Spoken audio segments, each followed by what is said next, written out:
Gitu Pak, mungkin untuk yang masalah itu. Kemudian ya tadi yang bukan lokus itu berarti menggabungkan sudah ke ILP menggabungkan transport lansia sama remaja atau tugas programmer remaja dan lansia datang ke satu tempat di posyandu tadi. Kemudian apakah ini sudah terlaksana di seluruh wilayah kerja puskesmas? Jadi screening itu gini ya Pak. Ketika sudah ada SK Bapak Kepala Dinas, Bapak Kepala Dinas juga tidak diam diri. Bapak Kepala Dinas mendorong untuk kebijakan pemerintah kota. Kemarin barusan ini dengan untuk menyambut ILP ini pemerintah kota juga memerintahkan kepada jajarannya dari sekda, camat sampai kelurahan menyelenggarakan screening per RW. Tapi kata-katanya tidak posyandu ILP, tapi screening per RW. Bahkan jadwal snack itu yang menyelenggarakan adalah kecamatan. Kita hanya diberi tugas oleh Bapak Kepala Dinas untuk membantu di dalam screeningnya. Ini sebenarnya kan arahnya sosialisasi ILP tadi dalam bentuk screening RW. Dan itu dorongan masyarakat untuk diperkenalkan bahwa ada screening dari jajaran kesehatan di RW itu, masyarakat jadi tahu terbuka. Dan selanjutnya bagaimana? Selanjutnya nanti diarahkan ke posyandu ILP di tahun 2025. Karena kalau di tahun 2025 kan serentak semua posyandu ILP sesuai dengan arahan Kemenkes. Tapi saat ini memang semuanya sedang progres untuk ke sana. Tapi kita di Kota Semarang sudah sosialisasi di tingkat pemerintahan bahwa kita menyelenggarakan screening kesehatan di seluruh RW yang ada di Kota Semarang. Mungkin itu garis besarnya yang berhubungan dengan ILP.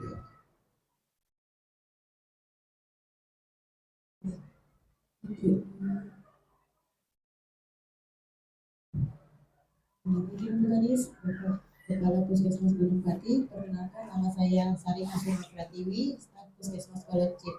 Masih terkait dengan screening ILP, kan tadi aplikasi MSN dalam gedung dan luar gedung. Yang ingin saya tanyakan, bagaimana sistem perekapan dari screening tersebut? Apakah bisa langsung di-download dari aplikasi MSN tersebut atau masih menggunakan manual perekapan pencatatan pelaporan manual? Terima kasih.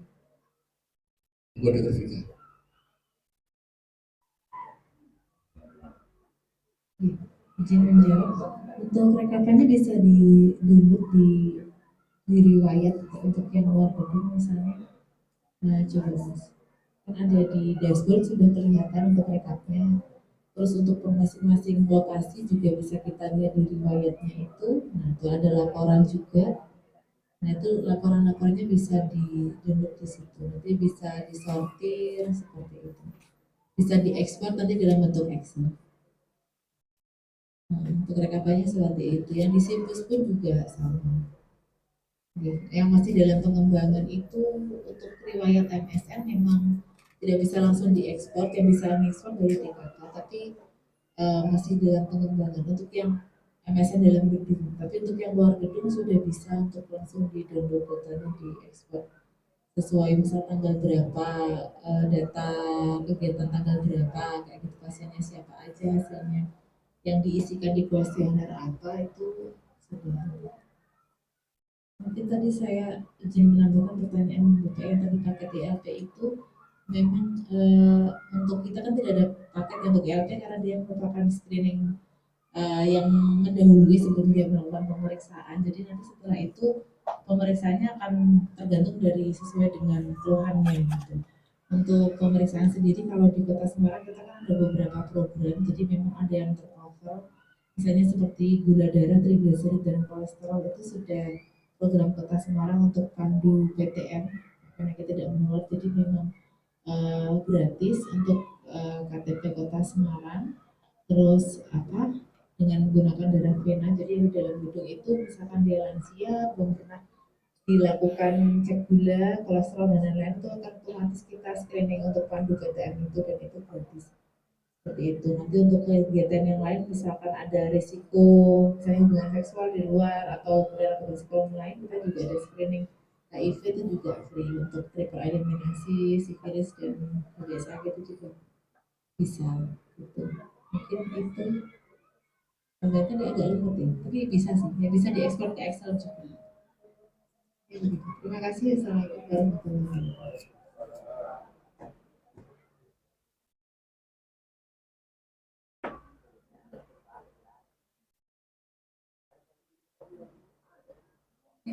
Assalamualaikum warahmatullahi wabarakatuh. Izin Bukadis, Bapak Kepala Puskesmas.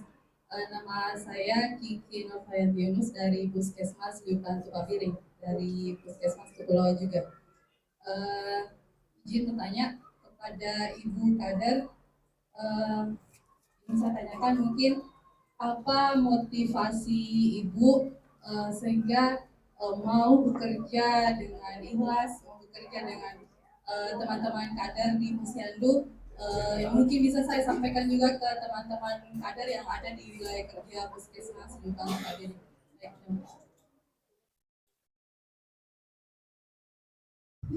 Terima kasih. Motivasi apa motivasi sehingga mau menjadi kader? Yang pertama, karena anak-anak saya sudah besar-besar Bu, yang satu sudah mengajar jadi guru, sedangkan yang satunya lagi kuliah sudah semester 5. Itu yang pertama. Yang kedua, memang dari dulu mungkin bakat turun dari ibu saya Ibu saya dulu tuh kader gitu. Terus setelah saya menikah, saya kok kan pindah di sini nih. Saya sebetulnya orang kota Bu, orang Semarang sana kota. Terus pindah ke desa sini, kok saya pengen mengabdi seperti ibu saya dulu ya, karena dari kecil kan sudah terbiasa diajak ibu berkegiatan, mungkin itu. Nah di situ akhirnya saya itu promosi ke teman-teman, jadi kader itu BCA nanti pahalanya, daripada di rumah cuma ngumpi, daripada akhirnya saya itu menjadi penyemangat teman-teman. Karena dari tahun 2009 sampai sekarang saya menjadi ketua Posyandu. Alhamdulillah belum ada intensif sedikit pun dari Kota Semarang. Tapi kami yang tadinya cuma berlima, berenam, sampai akhirnya sekarang 12. Saya paling tua Ibu. Saya memang sengaja kalau ada ibu muda kok kira-kira dia itu aku pengen yang omah tok gede ke anakku, lah itu kami dekati. Jangan disia-siakan waktunya di rumah.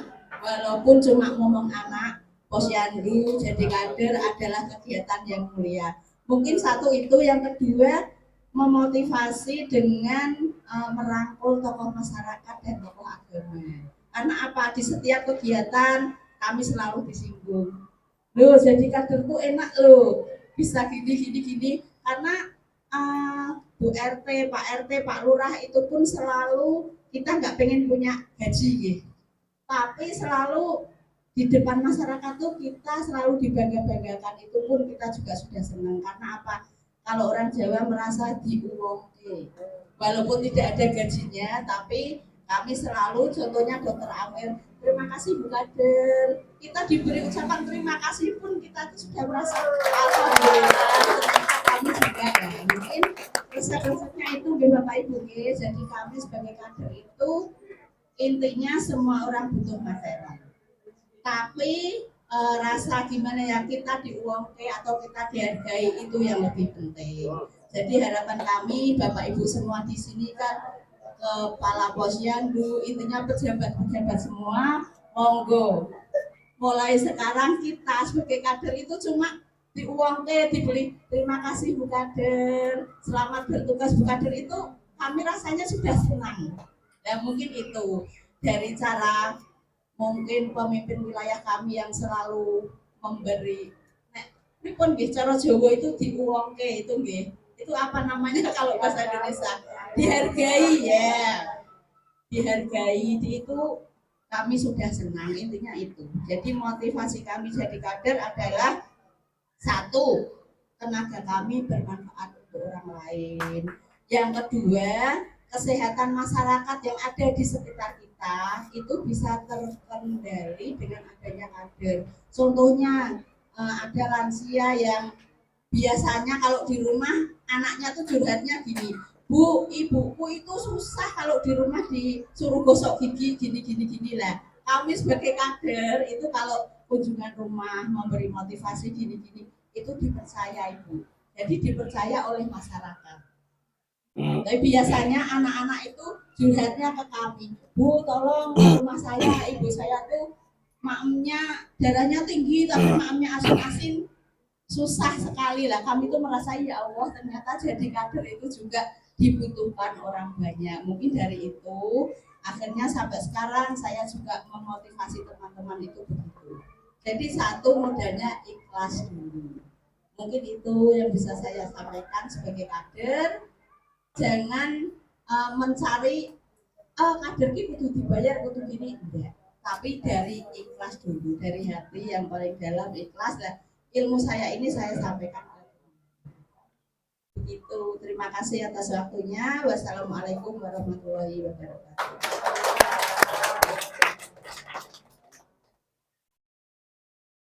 Pak Ibu, monggo ada yang mau ditanyakan lagi? Oh ya, masih ada.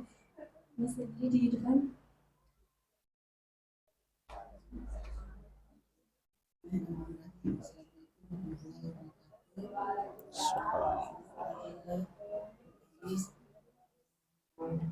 Dengan pertanyaan terakhir dari kepulauan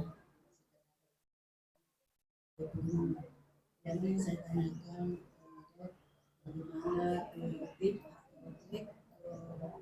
mengenai screening supaya pasien-pasien bisa gimana screening terlalu pertanyaannya. Mungkin ada trik atau tips yang bisa kami dapatkan dari dokter untuk supaya pasien ini tidak bosan screening. Ya, terima kasih. Yang kedua untuk kepulauan mungkin dokternya agak terbatas, apakah bisa jalan screening DOP tanpa ada dokter? Sekian dan terima kasih. Assalamualaikum warahmatullahi wabarakatuh. Salam. Pak izin menjawab ya. Jadi mungkin pertanyaan yang kedua dulu. Kalau untuk screening itu memang tidak harus dokter. Jadi dokter itu malah untuk tindak lanjut screening lebih tepatnya. Jadi untuk screening ini pun kita sudah memberdayakan kader juga. Tadi Mbak Desti kan kader yang misalnya dia di Pustu, ya di Pustu kan memang screening kader dulu. Pertanyaannya ya pertanyaan yang ada di MSN itu tadi yang betul nggak Bu, ini nggak Bu. Bahkan mungkin kalau kader tuh mungkin cara tanyanya lebih luas kali ya daripada petugas gitu. Jadi untuk screening memang kita tidak harus nakes gitu. Jadi untuk di internal sendiri kita semua pembina wilayah itu sudah bisa screening, sudah di OJT istilahnya untuk melakukan screening karena mereka juga turun ke pasien-pasien dulu gitu kan. Terus kadang-kadang juga sudah di kali screening untuk screening yang untuk di pustu-pustu itu tadi. Gitu. Nah dokter malah nanti adalah tindak lanjutnya. Jadi misalnya kita dapat juga konsulen dari pustu misalnya PLP di pustu ternyata pasien ini gulanya tinggi sekali misalnya. Untuk di pustu kan kita tidak sedia obat gula yang lengkap ya karena dipusatkan di induk misalnya. Nanti dari pustu itu dirujuk internal ke induk seperti itu. Atau misalkan di pustu menemukan sesuatu yang lain komplikasi gula ternyata dia mungkin matanya kabur atau apa sehingga butuh di screening retinopati, diabetik dan lain-lain ya dirujuk ke induk untuk dilakukan pemeriksaan mata atau dia langsung dirujuk ke rumah sakit misalkan yang nggak punya fasilitas mata kan kita rujuk ke BPJS ke poli ya ditindaklanjutnya di induk. Jadi dokter malah setelah di screening itu malah apa jadi memang tidak harus dokter. Bagaimana pertanyaannya gimana biar bisa lulus sebenarnya nggak harus semua pertanyaan itu ditanyakan ya kan kita juga kadang bisa melihat gitu karena melihat orangnya ya kan orang ini tuh cara bicaranya seperti apa kita tanyanya ya Bu gimana sehat ya nggak pernah sakit apa ya Bu mungkin batuk demam apa diare sering gitu itu kan sudah meliputi pertanyaan misalnya apakah sariawan nggak Bu sering panas atau diare dan lain-lainnya, itu kan untuk pertanyaan-pertanyaan yang mengarah ke mungkin potensial HIV dan lain-lain sudah masuk di situ. Oh nggak pernah kan, berarti kita nggak usah gali lebih dalam, udah langsung ke skip. Batuknya pernah batuk nggak Bu, ada penurunan berat badan nggak, mungkin panas malam hari gitu, nggak semua, berarti tidak gitu. Jadi mungkin pas di awal-awal kita bakal bingung ya karena belum hafal pertanyaannya apa aja, tapi ketika semakin sering kita melihat daftar pertanyaan kita akan lebih lebih familiar, jadi akhirnya bisa beberapa pertanyaan itu langsung sekali tanya seperti itu. Terus untuk pemakanan juga biasanya sukanya makan apa tuh yang paling sering gitu, saya biasanya menyingkatnya begitu. Oh sukanya yang asin-asin gini oh berarti dia cenderungannya mungkin ke tensi, nanti dicocokin sama tensinya, oh ya ternyata tensinya tinggi seperti itu. Jadi luas aja, mungkin yang nanti baru kita mungkin lebih dalam kalau misalnya dia pekerjaannya apa, kadang kita tanyaan dia sehari-hari ngapain, kerjanya sopir atau apa lah, nanti kita dalam tuh lah, ini nggak pernah apa mungkin atau mahasiswa di luar atau ada, jadi kan case gitu, jadi tergantung orangnya ini gitu, jadi bisa menjurusnya kemana ke situ gitu. Misalnya kalau dia kok sering diare misalnya, kadang kita juga melihat dari di situs itu kita bisa melihat riwayat kunjungan pasien juga gitu. Jadi kalau di dalam gedung kita kadang kita lihat kunjungan riwayat, kok orang ini kok tiap bulan kok pilek terus ya atau batuk terus ya misalnya, kok sering diare misalnya. Nah itu nanti kita lebih dalam ke sanitasi, mungkin ada di rumah tuh ada yang merokok nggak Bu, ada gini, jadi pertanyaan kita lebih dalam ke situ. Nah ternyata kalau oh iya ternyata rumahnya dekat tempat sampah atau apa mungkin ventilasinya buruk atau ada yang merokok, nah nanti kan kita tindak lanjutnya bisa konsultasi ke screening misalnya. Jadi ada konsultasi gizi gitu, jadi baiknya saja yang diperdalam sesuai dengan orangnya itu pasiennya maksudnya. Itu terima kasih. Assalamualaikum warahmatullahi wabarakatuh. Masih ada satu lagi ternyata. Oh, masih. Ini. Mungkin paling terakhir izin Kadis. Ini saya dititipi pertanyaan, kebetulan saya mewakili kepala puskesmas Segari. Saya dititipi pertanyaan dok mengenai screening yang minimal 14 penyakit itu, apakah aplikasi RM-nya sudah sejalan atau sinkronisasi dengan RM dengan LP yang ada di ditanyakan sinkronisasi RM dan sistem LP-nya, dan pendulum apa yang digunakan untuk aplikasi seperti itu. Terima kasih. Monggo sekalian Bapak yang di belakang. Oh, ya. Ini terakhir ya Bapak karena sudah yang dan Dinas Kesehatan Semarang ya Bapak Ibu ya. Oh, ya. Oke, makasih atas kesempatan yang diberikan. Mohon izin Bu Kadis, yang saya mau tanyakan tentang ILP. Saya masuk ke klaster 3. Sebagaimana kita ketahui bahwa di klaster 3 itu usia produktif dan usia ya. Terus yang ingin saya dengar tadi bahwa screening itu bisa dilaksanakan di resto, di terminal atau di mana yang ramai ya. Terus yang ingin pertanyaan saya, di dalam klaster 3 ini tentu banyak program. Kalau kita apakah mencapai target di Puskesmas Gunung Jati ini, misalnya target-target programnya, karena kita tahu di usia produktif itu banyak sekali program. Terus yang kedua tentang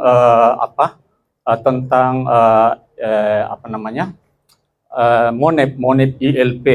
Monep ILP ini apakah dilaksanakan di setiap tingkat posyandu ataukah di desa? Apakah digabung dengan mini lokakarya begitu? Karena kalau kita mungkin terlalu banyak pertemuan kalau misalnya harus dilaksanakan, ataukah akan panjang waktunya kalau digabung dengan misalnya dengan kegiatan lokakarya mini. Itu saja mungkin dari saya. Assalamualaikum warahmatullahi wabarakatuh.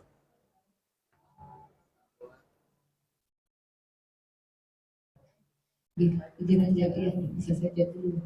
Untuk yang sintus itu berasal dari DKK Ibu. Jadi untuk vendornya pun kita kurang tahu, tapi di DKK itu ada memang tim IT tim IT yang menyusun untuk Simpus itu. Jadi menu-menu di Simpus mungkin bisa coba dibukakan Simpus ya. Kita belum melihat Simpusnya ini ya yang pemeriksaan nih. Ini coba sedikit jadi ini ada tampilan home Simpus kita. Jadi nanti ini ada harus login dulu, loginnya nanti by Poli, ada lain dan ini ada menunya sendiri-sendiri. Di situ sudah kelihatan ini misalnya menu pendaftaran ya, nanti cari pasien bisa di situ. Untuk pasien lama itu kita juga sudah lebih simpel, jadi nggak harus bawa KTP gitu-gitu ya. Jadi bisa foto pun boleh, ingat nomor NIK-nya saja boleh, nanti kita tapi perkuat di identifikasi pasien tetap harus ditanyakan nama sama tanggal lahir dan alamat. Coba di home lagi. Nah itu ada poli-poli ya. Poli-polinya kita tuh sesuai, ada umum, lansia dan lain-lain, itu menyesuaikan kebutuhan masing-masing puskesmas. Ya memang untuk poli-poli standar umum, lansia, TBS, KIA itu pasti ada. Nah kita misalkan kita punya poli mata, kita ada sendiri menu poli mata. Terus kita ada pemeriksaan USG juga, kita ada menu sendiri untuk poli USG. IGD kita punya IGD, kita ada menu IGD. Rawat inap sendiri. Itu menu itu bisa dibuat untuk menu tambahan poli bisa dibuat puskesmas, tapi induk kayak apa ya, servernya gitu tetap dari dinas kesehatan gitu. Jadi mungkin kalau masih dinas nanti mungkin bisa lebih tahu ya, lebih jelasnya di situ. Coba buka satu poli. Ini mulai dari pendaftaran sampai loket laborat pun juga sudah terintegrasi. Jadi pasien memang sama sekali nggak bawa kertas. Jadi kita obat masuk ke farmasi, pasien juga bawa kertas. Misalkan mau kita rujuk lab ke laboratorium, pasien juga tidak bawa kertas. Bisa buka satu, ini pasien yang hari ini, ini udah pasien nomor 95 misalnya ini hari ini. Dibuka satu, misalnya yang isi CM. Nah itu nanti kan ada anamnesa, kesadaran dan lain-lain, ini ada yang mengisi perawat, jadi sudah di-askep dulu saat tensi dan lain-lain. Itu akan sudah terisi, nanti dokter tinggal menambahi isi di pemeriksaan fisik, terapi, diagnosis, dan lain-lain. Kode ICD-10 itu obat-obatan masuk, terus rujuk, ini bisa rujuk dia dan tidak. Ini ya yang akan bridging ke PICARE, itu rujukannya dari sini, itu bisa bridging ke PICARE langsung cetak rujukan.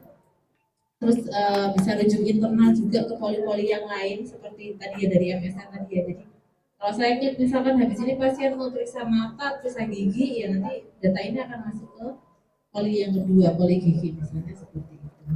Jadi semua sudah terintegrasi, sangat memudahkan petugas dan juga memudahkan pasien. Riwayat pasien pun juga bisa dilihat di situ ya, di bawah pasien itu dari WCM, sudah bridging dengan iCare. iCare ada ya, ini yang baru ya, dari untuk melihat kita riwayat pasien mendapatkan tata laksana apa saja di rumah sakit, bisa kita cek iCare juga. Jadi nanti pasien yang memang cuma minta rujukan tok kok nggak tekan rumah sakit atau di rumah sakit sebenarnya sudah dikembalikan, tuh bisa kita cross check di iCare. Jadi dokter pun juga lebih selektif untuk memberikan rujukan dengan ngecek iCare dulu, baru kasih rujukan seperti itu. Bagaimana membungkus seperti itu gitu ya dari kami. Terima kasih.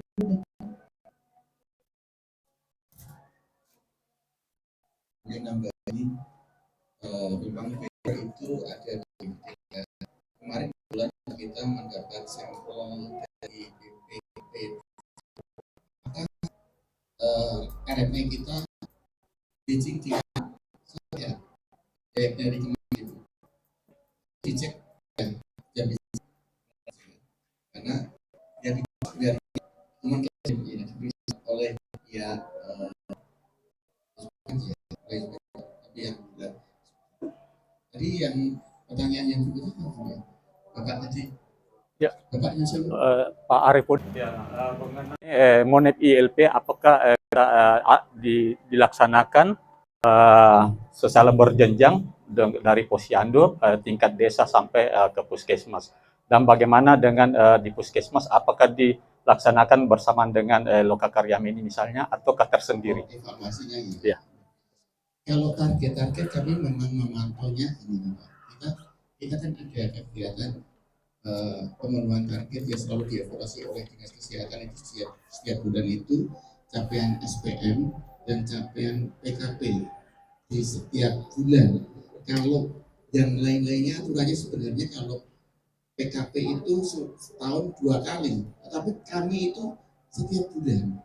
Jadi setiap bulan itu programmer ini des dengan programmer DKK. untuk memantau capaian PKP SPM yang dicapai oleh masing-masing puskesmas. Ada targetnya yang sudah ditentukan. Kemudian hasil baik buruknya programmer kita masing-masing puskesmas itu nanti diklarifikasi atau dilaporkan ke Bapak Kepala Dinas dan dibawa ke rapat koordinasi atau login antara Bapak Kepala Dinas dengan Kepala Puskesmas dan KTU. Dan jadwalnya tidak kemudian 39 puskesmas itu jadi satu masuk ruangan dengan Bapak Kepala Dinas, tidak. Kita paling 8 puskesmas atau 10. Jadi kita dijabarkan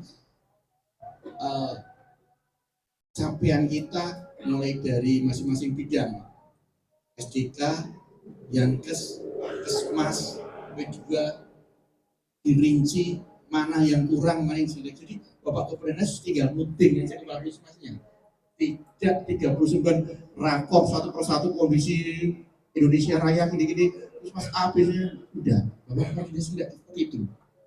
Kalau memang keparahan ada di tempat kita, mulai dari realisasi BLUD, mulai dari realisasi pendapatan, realisasi BOK, itu juga kita dievaluasi dan yang paling banyak 8 puskesmas dalam ruangan beliau. Dan kita bentuknya melingkar itu. Jadi kepala bidang yang memaparkan seperti itu. Jadi itu terkejar memotivasi kepala puskesmas untuk koordinasi dengan bawahannya di programmer untuk selalu mengejar capaiannya.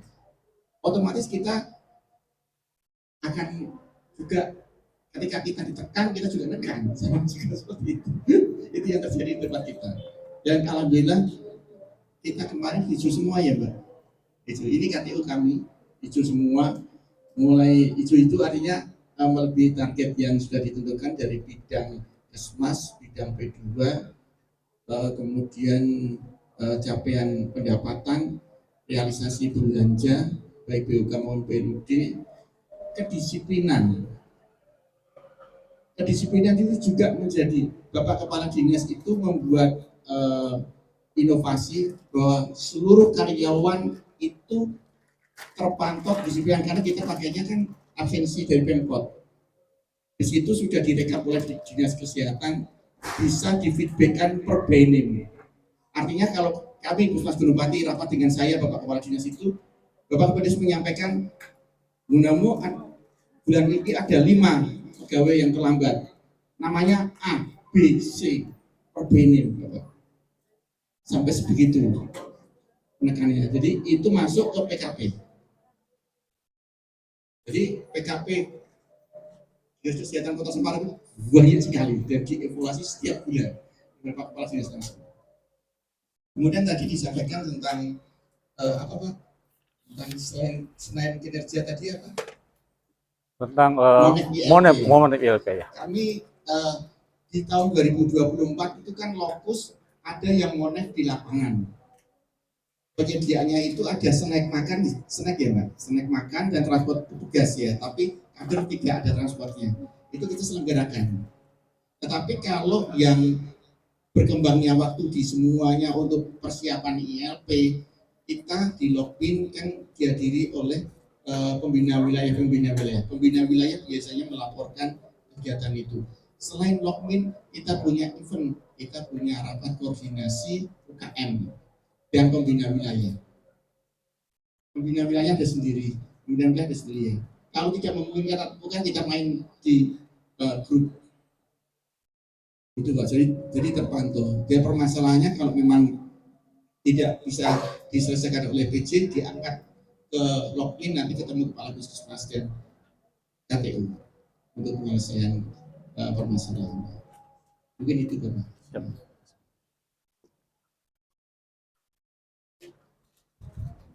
Ya, baik. Sudah semua nggih Bapak Ibu nggih. Ya, baik. Demikian tadi acara demi acara yang telah kita lalui bersama. Ya, Bapak Ibu, kami dari UPTD Puskesmas Gunung Pati tidak lupa mengaturkan terima kasih atas kunjungan dari rombongan tim dari Dinas Kesehatan Kabupaten Pangkajene dan Kepulauan. Ya, mohon maaf apabila selama acara berlangsung banyak kekurangan dan besar harapan kami dapat memberi manfaat. Oh, siap. kita tutup dulu nggih Ibu nggih. Nggih. Besar harapan kami acara ini dapat memberi manfaat untuk kita semua. Wabillahi taufik wal hidayah. Wassalamualaikum warahmatullahi wabarakatuh. Sebelum Bapak Ibu meninggalkan ruangan, monggo bisa foto bersama nggih, Bapak Ibu. Atau di bawah? Di sini. Oh, penyerahan plakat juga dari Kabupaten Pakajene nggih. Di sini foto, di bawah juga ada spot foto Bapak Ibu, monggo bisa nanti di bawah juga.